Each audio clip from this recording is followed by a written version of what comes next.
Hello friends, welcome to my YouTube channel Competitive Exams. I hope you all are doing well and your preparation is going smoothly. Dear friends, आज हम GK के एक अहम topic पर MCQs करने जा रहे हैं और आज का टॉपिक है environmental ecology and biodiversity. Friends, ये topic examination point of view से काफ़ी इंपॉर्टेंट है बिकॉज आपको एग्जाम में इस टॉपिक में से 2 से 3 क्वेश्चंस देखने को मिलेंगे। फ्रेंड्स, मैं आपको सजेस्ट करूंगा कि आप इस वीडियो को एंड तक वॉच कर लेना और अगर आपको ये वीडियो पसंद आए तो वीडियो को ज़रूर लाइक और अपने फ्रेंड्स के साथ शेयर करना। फ्रेंड्स, वीडियो में आगे बढ़ने से पहले जो लोग इस चैनल पर पहली बार विजिट कर रहे हैं वो चैनल को ज़रूर सब्सक्राइब करना और साथ में बेल आइकन भी प्रेस कर लेना ताकि आपको अगले वीडियोज़ की नोटिफिकेशन टाइम पर मिल सके। फ्रेंड्स, चलो हम आज का वीडियो स्टार्ट करते हैं। क्वेश्चन नंबर 1 है, in which year forest conservation act was passed. आपको यहाँ से बताना है कि फॉरेस्ट कंजर्वेशन एक्ट ये किस ईयर में पास हुआ था। ऑप्शन नंबर ए है 1986, ऑप्शन नंबर बी है 1990, ऑप्शन नंबर सी है 1980 और ऑप्शन नंबर डी है 1988। फ्रेंड्स, आप इस क्वेश्चन का आंसर जल्दी कमेंट कीजिए, बाद में मैं आपको इसका आंसर भी बता दूंगा। तो क्वेश्चन नंबर 1 जो है इसका आंसर आएगा part number C, that is 1980। Important question है, ऐसे क्वेश्चन एग्जाम में पूछे जाते हैं। फॉरेस्ट कंजर्वेशन एक्ट ये कब पास हुआ था? 1980 में। देखो, इस एक्ट के तहत under the provisions of this act prior approval of the central government is required for the diversion of forest lands for non forest purposes. ठीक है, the forest conservation act 1980 was further amended in 1988। 1980 में ये पास हुआ था और 1988 में ये फिर अमेंड भी हुआ था। Question number 2, Keibul Lamjao national park is located on which lake. आपको यहां से बताना है कि केबुल लमजो नेशनल पार्क ये किस लेक पर लोकेटेड है। ऑप्शन नंबर ए है Kolleru lake, option number B है वुलर लेक और ऑप्शन नंबर सी है Dal lake, option number D है लोकटक लेक। जल्दी से आप इस क्वेश्चन का आंसर बता दीजिए। तो क्वेश्चन नंबर 2 का आंसर आएगा part number D, that is Loktak lake. जो केबुल लमजो नेशनल पार्क है ये किस लेक पर लोकेटेड है? लोकटक लेक पर। देखो, जो लोकटक लेक है it is the largest fresh water lake in north eastern India. Important point है लोकटक लेक के रिगार्डिंग, ये है largest fresh water lake in north east India. ठीक है, और ये किसके लिए फेमस है? फ्लोटिंग आइलैंड्स के लिए। और जो ये केबुल लमजो नेशनल पार्क है it is the only floating national park in the world. Important point है, ये भी आपको याद रखना है। Only floating national park in the world, वो कौन सी नेशनल पार्क है? Keibul Lamjao national park. Question number 3, in which year the environment protection act was passed. आपको यहां से बताना है कि एनवायरनमेंट प्रोटेक्शन एक्ट ये कब पास हुआ था। 1982, 1986, 1992, 1996। तो जल्दी से आप इस क्वेश्चन का आंसर कमेंट कीजिए। क्वेश्चन नंबर 3 का आंसर आएगा part number B, that is 1986। Environment protection act ये कब पास हुआ था? 1986 में। देखो, in the wake of Bhopal gas tragedy, जो भोपाल गैस ट्रेजेडी हुई थी उसी के रिगार्डिंग फिर गवर्नमेंट ऑफ इंडिया ने एनवायरनमेंट प्रोटेक्शन एक्ट 1986 लागू किया था अंडर आर्टिकल 253। ये भी इंपॉर्टेंट पॉइंट है इसके रिगार्डिंग। जो एनवायरनमेंट प्रोटेक्शन एक्ट है ये किस आर्टिकल में आता है? Under article 243। ठीक है, ये कब पास हुआ था? मार्च 1986 में और नवंबर 1986 में ये फोर्स में आया था। और ये एनवायरनमेंट प्रोटेक्शन एक्ट जो है इसकी 26 सेक्शंस है और इसके 4 चैप्टर्स है। जो एनवायरनमेंट प्रोटेक्शन एक्ट जो एनेक्ट हुआ था 1986 में और ये फिर कभी अमेंड नहीं हुआ है, ये भी इसके रिगार्डिंग आपको याद रख लेना है। Question number 4, the largest ecosystem of the earth is. Ecosystem है अर्थ में, आपको यहां से बताना है कि लार्जेस्ट इकोसिस्टम अर्थ का वो क्या है? Biosphere, hydrosphere, lithosphere, biome. तो क्वेश्चन नंबर 4 का आंसर आएगा part number A, largest ecosystem of earth वो क्या है? वो है बायोस्फीयर। देखो, बायोस्फीयर क्या है? The largest ecosystem of the earth is biosphere. On the earth the biosphere is the largest ecosystem. The biosphere consist of, biosphere में क्या होता है? It consist of all the ecosystems that are present on the earth. ठीक है, the biosphere is made up of parts of earth where life exists. Question number 5, what is the main aim of Montreal protocol. आपको यहां से बताना है जो Montreal protocol है उसका मेन एम क्या है? Protection of ozone layer, biodiversity conservation, global warming, climate change. जल्दी से आप इस क्वेश्चन का आंसर कमेंट कीजिए। शाबाश। तो क्वेश्चन नंबर 5 का आंसर आएगा part number A, that is protection of ozone layer. जो मॉनिट्रियल प्रोटोकॉल है ये किसके रिगार्डिंग है? Protection of ozone layer. देखो, the Montreal protocol is an international treaty that was adopted on September 6 1987। ये भी इंपॉर्टेंट पॉइंट है इसके रिगार्डिंग। जो मॉन्ट्रियल प्रोटोकॉल है ये कब अडॉप्ट हुआ था? 1987 में, सितंबर 16। It is aim to regulate the production and use of chemical contributing to the depletion of ozone layer on the earth. Initially जब ये पहले जो मॉन्ट्रियल प्रोटोकॉल आया था, पहले इसमें कितनी सिग्नेटरीज थी? 46 कंट्रीज की। बट आज के डेट में इसकी कितनी सिग्नेटरीज है? 200 signatories. Question number 6, which among the following is known as the secondary pollutant in the atmosphere? एक होते हैं प्राइमरी पोलूटेंट्स और दूसरे होते हैं सेकेंडरी पोलूटेंट्स। आपको यहाँ से secondary pollutant in the atmosphere choose करना है। Ozone, sulphur dioxide, nitrogen oxides, carbon monoxide. तो जल्दी से आप इस क्वेश्चन का आंसर कमेंट कीजिए। क्वेश्चन नंबर 6 का आंसर आएगा पार्ट नंबर ए। जो ओजोन है ये क्या है? It is the secondary pollutant in the atmosphere. Sulphur dioxide, nitrous oxide, carbon monoxide, these are primary pollutants. ठीक है, देखो, ozone is an example of secondary pollutant. ये सेकेंडरी पोलूटेंट की एग्जांपल क्यों है? बिकॉज इट इज फॉर्मड, ये कब form होता है? When nitrogen oxides and hydrocarbons combine in the presence of sunlight. Carbon monoxide जो है ये क्या है? ये प्राइमरी पोलूटेंट है। Question number 7, which of the following is formed from the combination of algae and fungi? आपको यहाँ से बताना है कि कौन सा प्रोडक्ट फॉर्म होता है जब क्या क्या कंबाइन होते हैं? Algae and fungi. एपिफाइट, माइक्रोरिजल, मोसिस, लिचनस। तो जल्दी से आप इस क्वेश्चन का आंसर कमेंट कीजिए। तो क्वेश्चन नंबर 7 का आंसर आएगा part number D, that is lichens. जब एल्गी और फंगी ये कंबाइन होते हैं तो क्या प्रोडक्ट बनता है? Lichens. Which of the following park is located in Jammu and Kashmir? Easy question है, इसका आंसर सबको पता होगा है। आपको यहाँ से बताना है कि कौन सी नेशनल पार्क जम्मू कश्मीर में लोकेटेड है। कभी कभार ये इजी क्वेश्चन जो होते हैं ये भी एग्जामिनेशन में गलत होते हैं, तो इन क्वेश्चंस को आप अच्छे से देख लिया करना। ऑप्शन है Dachigam national park, B part है Rajaji national park, C part है जिम कॉर्बेट नेशनल पार्क और डी पार्ट है नेमेरी नेशनल पार्क। तो क्वेश्चन नंबर 8 का आंसर क्या आएगा? Part number A, that is Dachigam national park. ये कहाँ पर लोकेटेड है? जम्मू एंड कश्मीर में। देखो, दाशीगाम नेशनल पार्क, दाशीगाम नेशनल पार्क जो है ये कहाँ पर लोकेटेड है? It is located 22 kilometres from Srinagar, Jammu and Kashmir. ठीक है, इट ऑक्यूपाइज, और इसका एरिया क्या है ये भी इसके रिगार्डिंग याद है, 141 square kilometres. The park name simply stands for 10 villages. ये भी इंपॉर्टेंट पॉइंट है इसके रिगार्डिंग। ये 10 विलेज के नाम से इसका नाम पड़ा है। And could be in order of the 10 village that were move to created. It is the home of, और यहाँ पर क्या पाया जाता है? क्रिटिकली इंडेंजर्ड हांगुल या कश्मीरी स्टैग। ठीक है, देखो यहाँ से जो नेशनल पार्क है, रजाई नेशनल पार्क के रिगार्डिंग एग्जामिनेशन में एक क्वेश्चन पूछा जाता है। ये कहाँ पर लोकेटेड है? उत्तराखंड में। जिम कॉर्बेट नेशनल पार्क ये कहाँ पर है? उत्तराखंड में। और नेमेरी नेशनल पार्क ये कहाँ पर है? आसाम में। Question number 9, which among the following pairs is correctly matched with respect to their locations? आपको यहाँ से मैच दिए गए हैं, आपको करेक्टली पेयर्ड मैच यहाँ से चूज करना है। अमनगढ़ टाइगर रिजर्व ये बिहार में है। Valmiki national park Bihar. Palamau national park Andhra Pradesh. Namdapha national park Uttar Pradesh. आपको यहाँ से करेक्ट मैच चूज करना है। तो क्वेश्चन नंबर 9 का आंसर आएगा option number B, that is Valmiki national park. ये कहाँ पर है? ये बिहार पर है। बाकी जो यहाँ से ये मैच है ये इनकरेक्ट है, ये 3 मैचेस इनकरेक्ट है। इनके रिगार्डिंग में आपको बताऊंगा। देखो, अमनगढ़ टाइगर रिजर्व ये कहाँ पर है? ये उत्तर प्रदेश में है। पलामू नेशनल पार्क ये कहाँ पर है? झारखंड में। नमदपा नेशनल पार्क ये कहाँ पर है? अरुणाचल प्रदेश में। Question number 10, an example of abiotic component of the environment is. Environment के मेनली 2 कंपोनेंट्स होते हैं, एक होता है बायोटिक, दूसरा होता है एबायोटिक। बायोटिक क्या होते हैं? लिविंग ऑर्गेनिजम्स, और एबायोटिक क्या होते हैं? Non living things. ठीक है, तो यहाँ से आपको एबायोटिक कंपोनेंट ऑफ एनवायरनमेंट उसकी एग्जाम्पल चूज करनी है। Vegetation, animal, wind, all of the एबो। तो जल्दी से इस क्वेश्चन का आंसर आप कमेंट कीजिए।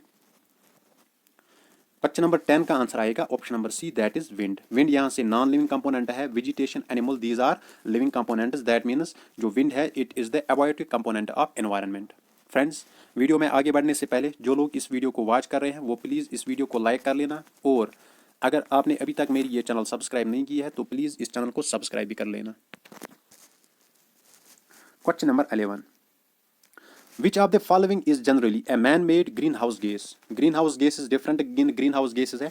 आपको यहाँ से चूज करना है man-made greenhouse gas। ऑप्शन है methane, carbon dioxide, chlorofluorocarbons, nitrous oxide. तो जल्दी से इस क्वेश्चन का आंसर आप कमेंट कीजिए। तो क्वेश्चन नंबर 11 जो है इसका आंसर आएगा option number C, that is chlorofluorocarbon. जो क्लोरोफ्लोरोकार्बन है these are man made green house gases. Question number 12, home to the snow leopard the Hemis national park is located in. Hemis national park जो snow leopard के लिए famous है, आपको simply यहाँ से बताना है कि हेमस नेशनल पार्क ये कहाँ पर लोकेटेड है। लद्दाख, अरुणाचल प्रदेश, लक्षद्वीप, हिमाचल प्रदेश। इस क्वेश्चन का आंसर सबको पता होगा। तो क्वेश्चन नंबर 12 का आंसर क्या आएगा? Part number A, that is Ladakh. जो हेमस नेशनल पार्क है ये कहाँ पर लोकेटेड है? लद्दाख में। Question number 13, the earth summit was organised by. Earth summit आपको यहाँ से बताना है कि ये किसने ऑर्गेनाइज किया था? यूनेस्को, यूनिसेड, WHO, यूनिसेफ। जल्दी से इस क्वेश्चन का आंसर आप कमेंट कीजिए। तो क्वेश्चन नंबर 13 का आंसर क्या आएगा? Part number B, that is UNCED। इसने क्या ऑर्गेनाइज किया था? Earth summit. देखो UNCED इसकी फुल फॉर्म क्या है? United nations conference of environment and development. और ये कहाँ पर हुआ था? रियो डी जेनेरो, ब्राज़ील में इन द ईयर 1992। जो ये UNCED है इसको और किस नाम से पुकारते हैं? Rio summit and Rio conference. Question number 14, world environment day is celebrated on dash dash every year. Environment day आपको सिंपली बताना है कि ये किस दिन मनाया जाता है। 1 मई, 5 जून, 1 अक्टूबर, 1 दिसंबर। तो क्वेश्चन नंबर 14 का आंसर क्या आएगा? Option number B, that is 5 June. 5 जून को क्या सेलिब्रेट किया जाता है? World environmental day. Question number 15, among the following climatic factors which one has the least effect upon a terrestrial ecosystem। यहाँ से कुछ climatic factors दिए गए हैं, आपको यहाँ से बताना है कि किसका effect terrestrial ecosystem पर least होता है, मतलब सबसे कम होता है।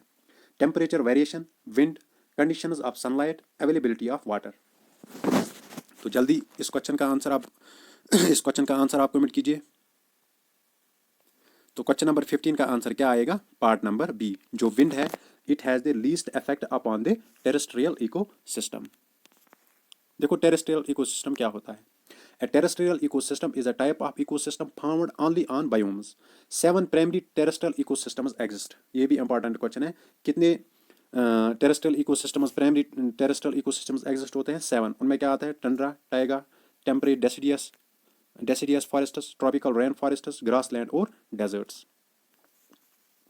Question number 16, What is the ecological system integrating all living beings and their relationships? आपको उस ecological system का नाम बताना है जो इंटीग्रेट क्या करता है? all living beings और उनकी जो relationships होती है।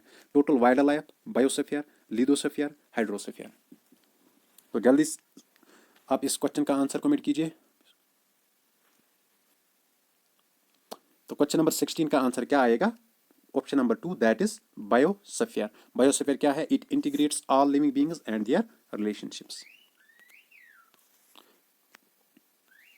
Question number 17, which among the following is the cause of greenhouse effect. आपको यहाँ से cause of greenhouse effect वो यहाँ से चूज करना है। Nitrogen, carbon dioxide, carbon monoxide, nitrogen dioxide. तो क्वेश्चन नंबर 17 का आंसर क्या आएगा? Option number B, that is carbon dioxide. ये मेन रीजन है किसका? ग्रीन हाउस इफेक्ट का। देखो as carbon dioxide shows greenhouse tendency, that is it allows the solar light to reach earth. Carbon dioxide की वजह से क्या होता है? सोलर लाइट जो है ये रीच अर्थ पे पड़ती है, but does not allow it to escape back. फिर ये यहाँ से एस्केप बैक नहीं होती है स्पेस में। इससे क्या होता है? फिर ग्लोबल वार्मिंग, उससे फिर टेम्परेचर राइज होता है। Question number 18, which one of the following ecosystem covers the largest area of the earth surface. आपको यहाँ से बताना है कि कौन सा इकोसिस्टम अर्थ का सबसे ज्यादा पार्ट कवर करता है। Desert ecosystem, grassland ecosystem, mountain ecosystem, marine ecosystem. जल्दी आप इसका आंसर कमेंट कीजिए। तो क्वेश्चन नंबर 18 का आंसर क्या आएगा? मैरीन इकोसिस्टम या वाटर इकोसिस्टम। ठीक है, देखो the water part of the earth occurs 75% of the total. ये मैरीन इकोसिस्टम जो है it covers 75% of the total अर्थ's area. Question number 19, the ozone hole over Antarctica was discovered in. Ozone hole सबसे पहले कहाँ पर डिस्कवर हुआ था? एंटार्क्टिका में। तो आपको यहाँ से बताना है कि ये कब डिस्कवर हुआ था? 1975, 1985, 1978, 1987। शाबाश। तो क्वेश्चन नंबर 19 का आंसर क्या आएगा? Option number B, that is 1985। इस दिन क्या हुआ था, ओजोन होल और अंटार्कटिका ये डिस्कवर हुआ था। Question number 20, which of the following has maximum biodiversity. आपको यहाँ से बताना है मैक्सिमम बायोडाइवर्सिटी कहाँ पर है, desert, polar region, river, tropical region. शाबाश, जल्दी आप आंसर कमेंट कीजिए।